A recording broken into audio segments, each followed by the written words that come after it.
দুনিয়ার জমিনে ঐতিহাসিক ঘটনা এই মুহররমুল হারাম মাসের 10ই তারিখে ঘটেছিল। হযরতে ইমামে হুসাইন রাদিয়াল্লাহু তাআলা আনহু।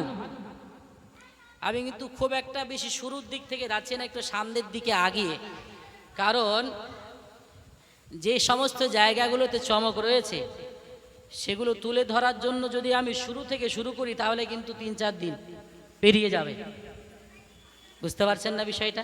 কারণ ঘটনা এত বড় যে শুরু থেকে শুরু করলে কিন্তু আপনার কারবালার সরজমিনে পৌঁছানোর আগে পর্যন্তই 3 ঘন্টা পেরিয়ে যাবে।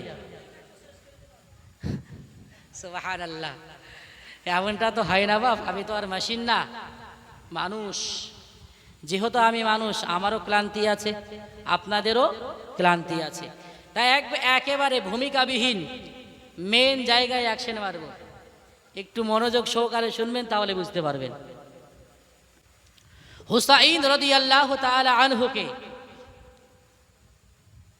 কুফাবাসী মোটামুটি হাজারো খত অর্থাৎ চিঠি পাঠিয়েছিল। জোরে বলুন। ঐতিহাসিকগণ আপনার নির্দিষ্ট একটা বলেননি যে কত হবে, 100 হবে না 200 হবে না আবার হাজারও হবে। কিতাবের মধ্যে এমনভাবে এসেছে যে অগণিত, আপনার অনেক এসেছে। কুফাবাসীর একটাই আশা ছিল যে তাদের নিকটে ইমাম বর্তমানে কেউ নেই, অতএব নওয়াসায়ে রসুল হজরতে ইমামে আলী মকাম হজরতে হুসাইন রাদিয়াল্লাহু তাআলা আনহু কুফা শহরে আসবেন। ওনার হাতে আমরা বায়আত গ্রহণ করব এবং আমাদের জীবনটা ধন্য হয়ে যাবে। জোরে বলুন সুবহানাল্লাহ। এ ছিল তাদের আশা। কিন্তু অন্তরের মধ্যে কিছু কিছু কুফাবাসীর আপনার আশা কিন্তু অন্যরকম ছিল। আশা কেমন অন্যরকম? এই যে মর্মান্তিক ঘটনাটা ঘটেছিল, এই যে এত লড়াই, এত মারামারি, এত যুদ্ধ হওয়ার একটাই কারণ, কয়টা বললাম? একটাই কারণ। কারণটা হলো এই যে আপনার বাদশা কে হবে, অর্থাৎ ইমামের জায়গায় কে থাকবে। আজকে তো আমরা ইমামকে বাদশা বলে মানি না গো, মানি নাকি? ইমামের কথা শুনি, ইমাম যদি বলে ডান দিকে যেতে হবে, আমরা বাম দিকে যাই। তুমি কিছু বুঝো নাকি ইমাম সাহেব? খালি মাদ্রাসায় পড়লেই হয় না, আরো অনেক শিক্ষা আছে। অর্থাৎ ইমামের কথা আমরা শুনতে চাই না, কিন্তু সেই যুগে ইমাম যে হবে সেই হবে সর্বশ্রেষ্ঠ বাদশা। জোরে বলুন সুবহানাল্লাহ। কুফাবাসী যখন চিঠি পাঠালেন, ইমামে হুসাইন রাদিয়াল্লাহু তাআলা আনহু সর্বপ্রথম ওনার একজন ভাই হযরতে মুসলিম বিন আকিল ওনাকে পাঠিয়ে দিলেন যে আপনি যান, গিয়ে দেখবেন ওখানকার অবস্থা কি আছে। যদি অবস্থা ভালো হয় তাহলে ইনশাআল্লাহ আমি যাব। আপনি গিয়ে সব কিছু দেখবেন এবং চিঠি পাঠাবেন। কুফাবাসীর নিকটে যখন মুসলিম রাদিয়াল্লাহু তাআলা আনহু পৌঁছিয়েছেন, সকলেই কিন্তু ভালো আচরণ করেছে। ইতিহাসের মধ্যে পাওয়া যায় মোটামুটি এক দিনের মধ্যে 40,000 মানুষ, 40,000 যুবক হযরতে ইমামে মুসলিম আকিল রাদিয়াল্লাহু তাআলা আনহুর হাতে হাত দিয়ে বায়াত গ্রহণ করেছেন। জোরে বলুন সুবহানাল্লাহ। অবস্থা যখন খুব ভালো দেখলেন, তাহলে চিঠি লিখতেই হয়। চিঠি লিখে দিয়েছেন নওয়াসায়ে রসুলের নামে যে এখানকার অবস্থা খুবই ভালো, চিন্তা করার কোনো কারণ নাই, আপনি সামনে আসতে পারেন, আপনার কোনো সমস্যা এখানে হবে না। এই হয়ে গেল সমস্যা। আর ইয়াজিদ সে কিন্তু এটাই চাইছিল যে যেভাবেই হোক ওনাকে ডাকা হোক, কারণ উনি যখন আসবেন তখন আমি হাতের মুঠোর মধ্যে পাবো। এই জন্য তো আপনার বলা হয় কে 150 খান চিঠি দিয়া ওগো কুফাইরাকে ধোকা দিয়া হাই গাই 150 খান চিঠি দিয়া কোফাইরাকে ধোকা দিয়া তারাই শেষে শহীদ করে তারাই শেষে শহীদ করে এ হলো কুফির গোচারণ একবার নারে তাকবীর নারে তাকবীর নারে রিসালাত নারে তাকবীর একবার জোরে সরে বলুন না সুবহানাল্লাহ হে বাবাজি মুসলমান ভাইরা এবার চলে না আমরা একটু সামনের দিকে আগিয়ে চলে যাই কুফাবাসী যখন আপনারা হাজার হাজার হাজার হাজার চিঠি আপনারা পাঠাতে আরম্ভ করে দিল কুফাবাসী বারবার বারবার আপনার চিঠি পাঠিয়ে যায় চিঠির মধ্যে লিখতেছে ইমামে হুসাইন আমাদের নিকটে কোনো আপনার ইমাম নাই আমাদেরকে পথ দেখানোর মতো কোনো মানুষ নাই আপনি রাওয়াসায়ে রাসূল আপনি একটু আমাদের নিকটে আসবেন আপনার হাতে হাত দিয়ে আমরা বায়াত গ্রহণ করব অর্থাৎ আপনার হাতে হাত দিয়ে আমরা আপনার ইস্তেগফার পড়ব আপনি যদি আসেন আমাদের জীবনটা ধন্য হয়ে যাবে এই রকম করে বারবার বারবার আপনারা চিঠি লিখতে শুরু করে দিল ইমামে হুসাইন যখন বারবার বারবার আপনারা চিঠি দেখেছেন উনি আপনার নিজের আহলে আওলাদদেরকে সঙ্গে করে নিয়েছেন এমনকি মক্কাতুল মুকাররমার মধ্যে 72 জন যুবক আপনার সঙ্গে করে নিয়ে ওই দিকে আপনারা চলতে শুরু করে দিয়েছেন ইমামে হুসাইন আপনারা চলে যায় ইমামে হুসাইন আপনার সামনের দিকে আগিয়ে চলে যায় ওই দিকে ইয়াজিদ সে আপনার করলো কি ইবনে সাদকে আপনার হুকুম করে দিল ইবনে সাদ ছিল ইয়াজিদের আপনার কিনা মন্ত্রী ইবনে সাদকে আপনার বলা হলো হে ইবনে সাদ হুসাইন রাদিয়াল্লাহু তাআলা আনহু আপনার কুফার দিকে রওনা হয়ে গিয়েছেন সামনের দিকে আপনারা এগোতে আরম্ভ করে দিয়েছেন হুসাইন যেন কুফারের মধ্যে প্রবেশ না করতে পারে উনি কুফারের মধ্যে প্রবেশ করার পূর্বে আপনি প্রবেশ করেনি হে বাবজি মুসলমান হযরতে ইমামে হুসাইন রাদিয়াল্লাহু তাআলা আনহু আপনার কুফার দিকে রওনা হয়ে গিয়েছেন একদিন দুই দিন করতে করতে সামনের দিকে যখন আপনারা এগিয়ে চলে যায় এই দিকে আপনার ইবনে সাদ করলো কি কুফারের মধ্যে আপনারা প্রবেশ করলো দিনের বেলাতে নয় রাত্রির বেলাতে আপনারা প্রবেশ করলো চেহারা খানা ঢেকে নিল আর চেহারা ঢাকার পরেতে সামনের দিকে আপনারা আগিয়ে চলে গেল কুফাবাসী ইতিপূর্বে আপনারা জেনেছিলেন ইমামে হুসাইন আপনারা আগমন করবেন তাই তো ইমামে হুসাইনের আপনারা আগমন হবে ওই আশায় কুফাবাসী আপনার রাস্তায় দাঁড়িয়ে রয়েছেন কেউ বা আপনার কিনা ছাদের উপরে দাঁড়িয়ে রয়েছেন কেউ বা আপনার গাছের উপরে আপনারা উঠে রয়েছেন কেউ বা পাহাড়ের উপরে দাঁড়িয়ে রয়েছেন সকলেই অপেক্ষা করে কোন সময় ইমামে হুসাইন আগমন করবেন এইদিকে ইমামে হুসাইন নয় ইবনে সাদ আপনার করলো কি লস্করকে সঙ্গে করে নিয়ে কুফারের মধ্যে আপনারা প্রবেশ করে গেল কুফারের মধ্যে যাওয়ার পরে ওই কুফাবাসী আপনারা মনে করলো ইনি হচ্ছেন ইমামে হুসাইন ইনি হচ্ছেন নওয়াসায়ে রাসূল ভুল করে ইবনে সাদকে যখন ইমামে হুসাইন আপনারা মনে করলো ওই সময় কি অবস্থা হয়ে গেল নারা লাগাতে লাগাতে আপনার কিনা জয়ের ধ্বনি দিতে দিতে ওই আপনার ইবনে সাদকে করলো কি ওই কুফারের মধ্যে প্রবেশ করিয়ে দিল। আর যেই কুফারের মধ্যে ইবনে সাদ আপনারা প্রবেশ করলো, রাত্রিবেলা হয়ে গেল। ওই রাত্রি যখন আপনার অতিবাহিত হয়ে গেল, সকালবেলায় ইবনে সাদ আপনার করলো কি, কুফারের মানুষদেরকে একত্রিত করে দিল। আর কুফারের মানুষদেরকে আপনারা বলতে থাকলো, হে কুফাবাসী, শুনলাম নাকি আপনারা ইমামে হুসাইনের আপনারা বায়াত গ্রহণ করবেন। আপনাদেরকে আমি জানিয়ে দিতে চাই, আপনারা যদি ইয়াজিদের বায়াত গ্রহণ না করেন, তাহলে আপনাদের ঘর আপনারা জ্বালিয়ে দেওয়া হবে, আপনাদের বাচ্চাদেরকে জ্বালিয়ে দেওয়া হবে, মহিলাদেরকে পর্যন্ত আপনারা জ্বালিয়ে দেওয়া হবে, কতল করে দেওয়া হবে। গর্দান আপনারা থাকবে না।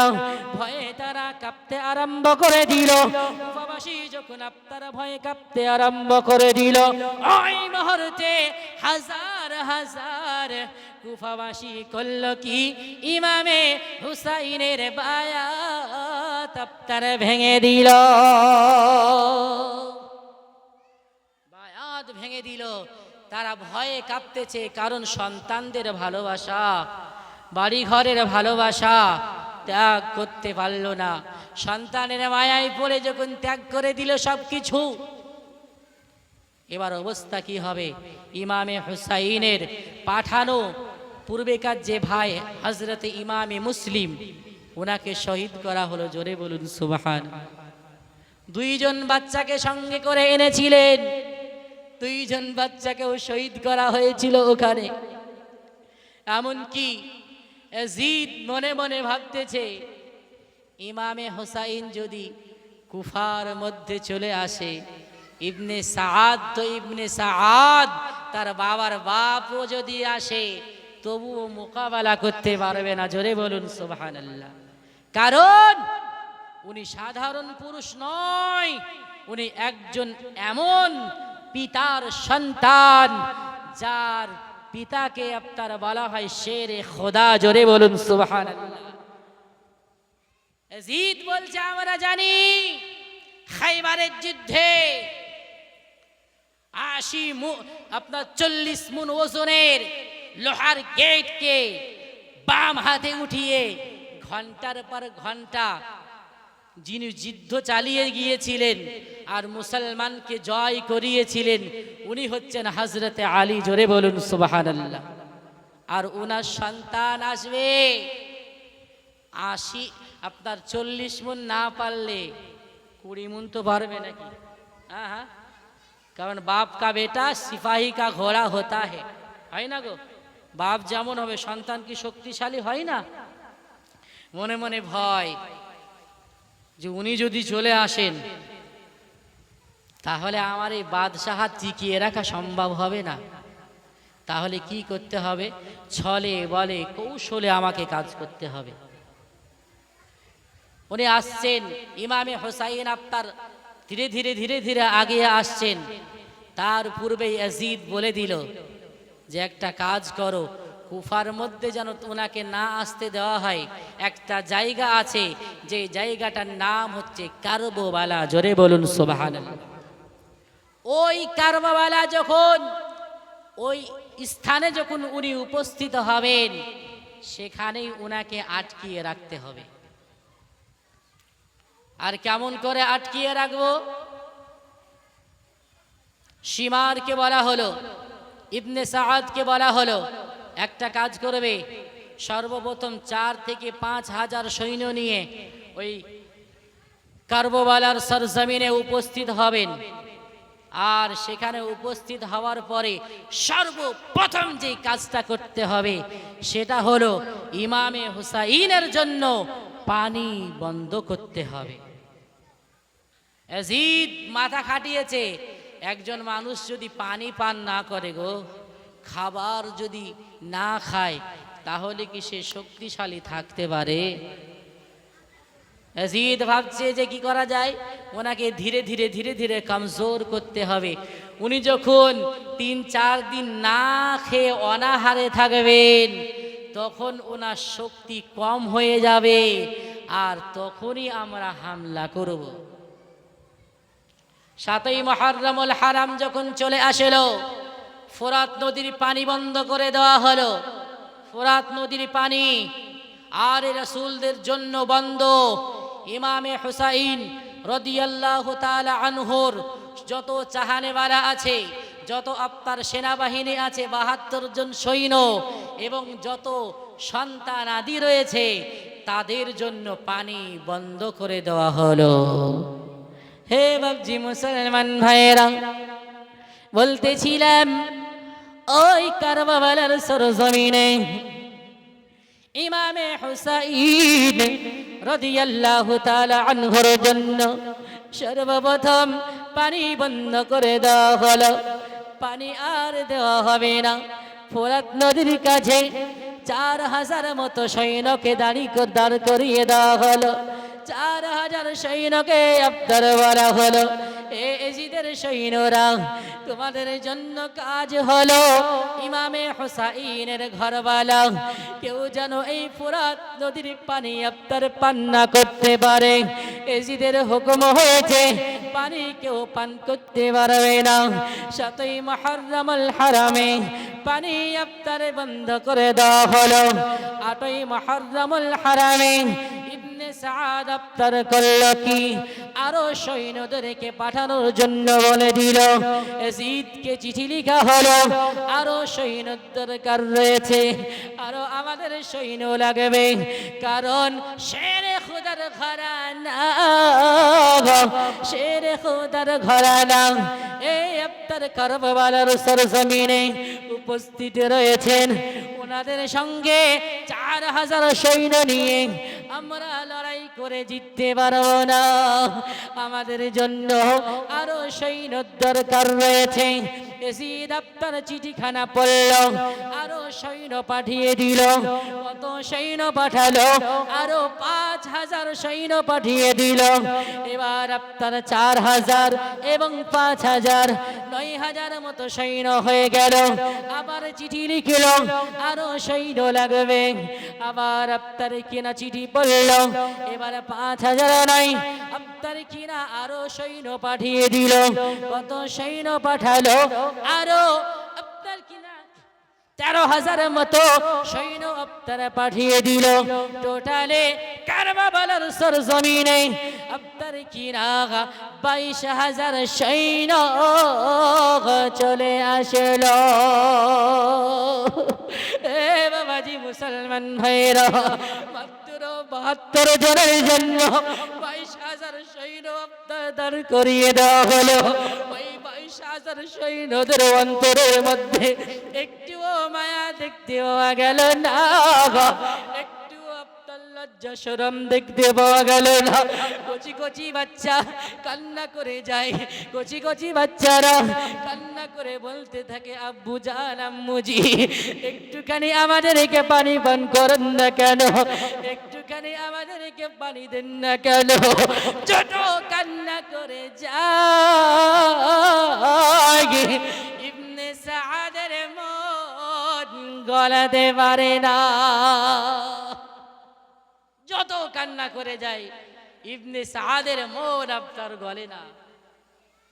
7ই মুহররমুল হারাম থেকে 8ই মুহররমুল হারাম চলে আসলো, পানি বন্ধ রয়েছে।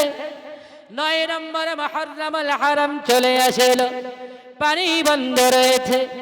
খেমারের মধ্যে 1 ফোঁটা পর্যন্ত পানি নাই। ইমামে হুসাইন আল্লাহ পাকের দরবারে আপনারে বলতেছেন, আল্লাহ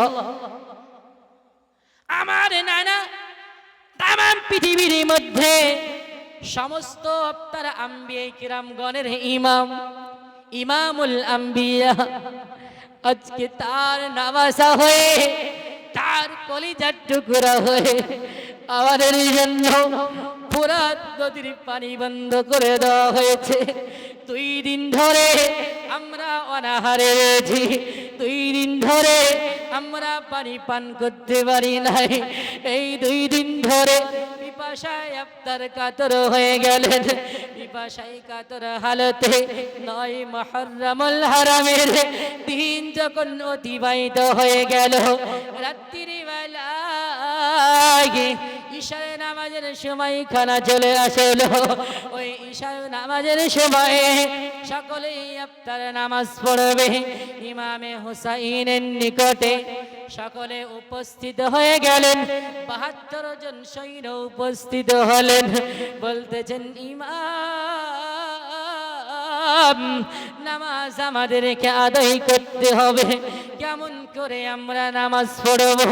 ইমামে হুসাইন বলতেছেন, নানুজি জানিয়ে দিয়েছেন, পানি যদি আমাদের নিকটে না থাকে, মাটি দিয়ে তায়াম্মাম করে আমাদেরকে নামাজ পড়তে হবে। নামাজ আমাদের জন্য অপরিহার্য, নামাজ ইফতার বন্ধ করা যাবে না। সকলে ইফতার তায়াম্মাম করেছেন, সকলে ইফতার তায়াম্মাম করে নামাজ পড়বেন। আযান ইফতার শুরু হয়ে গেল। আল্লাহু আকবার, আল্লাহু আকবার, আশহাদু আন্না মুহাম্মাদুর রাসূলুল্লাহ। সুবহানাল্লাহ। খেমারের মধ্যে মুহাম্মাদুর রাসূলুল্লাহ সাল্লাল্লাহু তাআলা আলাইহি ওয়াসাল্লামের নাম যখন শুনতে পাওয়া গেল আজানের মধ্যে, ইয়াজিদের সৈন্যরা তারাও আজান দিতেছে, তারাও নামাজ পড়বে। হুসাইনি মুসলমান, ইনারাও নামাজ পড়বেন। ইয়াজিদের সৈন্য তারাও নামাজ পড়বে, কারণ তারা হচ্ছে কথাকথিত ইফতার মুসলমান। জোরে বলুন নাউযুবিল্লাহ। তারাও মুসলমান দাবি করে শুধু। এই জন্য বলি, নামে মুসলমান হলে হবে না, কামে মুসলমান হতে হবে, আশিকে রাসূল হতে হবে। জোরে বলুন সুবহানাল্লাহ। হে বাবজি মুসলমান ভাইরা, নামাজ সম্পূর্ণ হয়ে গেল। ইমামে হুসাইন খেমারের মধ্যে সমস্ত ইফতার কিনা আহলে আওলাদদেরকে একত্রিত করেছেন, খুতবা দিতে শুরু করে দিয়েছেন। উনি বলতেছেন, আগামীকাল হবে 10ই মুহররমুল হারাম। নানুজির মুখে আমি শুনেছিলাম, মুহররমুল হারামের 10ই তারিখ যেই দিন হবে, সেই দিন এই দিনে ইসলামের জন্য আমাকে শহীদ করা হবে। আমার ঘরওয়ালা, আমার যুবক সন্তানদেরকে শহীদ করা হবে। অতএব এই রাত্রিতে আমরা কেউ আরাম করব না। আজকের রাত্রিতে যে যেমন পারবে সে তেমন ইবাদত করবে। কেউ ইফতার নামাজ পড়তে শুরু করে দেন, যারা ইফতার কেউ ওর পুলিশ লস্করের মধ্যে কেউ বা নামাজ পড়তে শুরু করে দিল, কেউ বা আল্লাহ আল্লাহ আল্লাহ আল্লাহ জিকির করতে শুরু করে দিয়েছেন। আবার কাউকে দেখা গেল কোরআন পড়তে শুরু করে দিয়েছেন। রাত্রি অতিবাহিত হয়ে যায়, রাত্রি অতিবাহিত হয়ে যায়। ওই ইফতার কিনা রাত্রি অতিবাহিত হয়ে যায়। ফজরের সময় খানা যখন চলে আসলো, ওই ফজরের সময়ে আযান ইফতার যখন দেওয়া হলো, হযরতে ইমামে হুসাইন ইফতার বলতেছেন, আমার পুত্র আলী আকবার, আপনি কোথায় রয়েছেন? আপনি জলদি করে আমার সম্মুখে চলে আসেন। জি আপুজি, বলুন আপনি কি বলতে চাইছেন? আপনি একটু জলদি করে যান। কারবালার সরজমিনে ওই ইফতার ময়দান দেখতে পাওয়া যায়। ওই ময়দানে আপনি একটিবার যান না কেন? ওই ময়দানের মধ্যে কোথায় কি রয়েছে সব কিছু আপনি দর্শন করে আসবেন এবং আপনি আমাকে জানিয়ে দেবেন। আলী আকবার ইফতার দর্শন করলেন, তামাম ইফতার কিছু দেখলেন। দেখার পরে আব্বুজিকে বলতেছে, আব্বুজি, তামাম কারবালার সরজমিনে বালি ছাড়া আর কিছু দেখা যায় না। কে তোমার হুসাইন বাঁচাতে দিন আজ কারবালাই হলো কোরবানি। ও ফাতিমা জননী সুবহানাল্লাহ বলেন कि তোমার হুসাইন বাঁচাতে দিন কারবালাই হলো কুরবানি ও ফাতিমা জননী কে শহীদ করে ফুরাত তীরে বন্ধ করে ছে পানি ও ফাতিমা জননী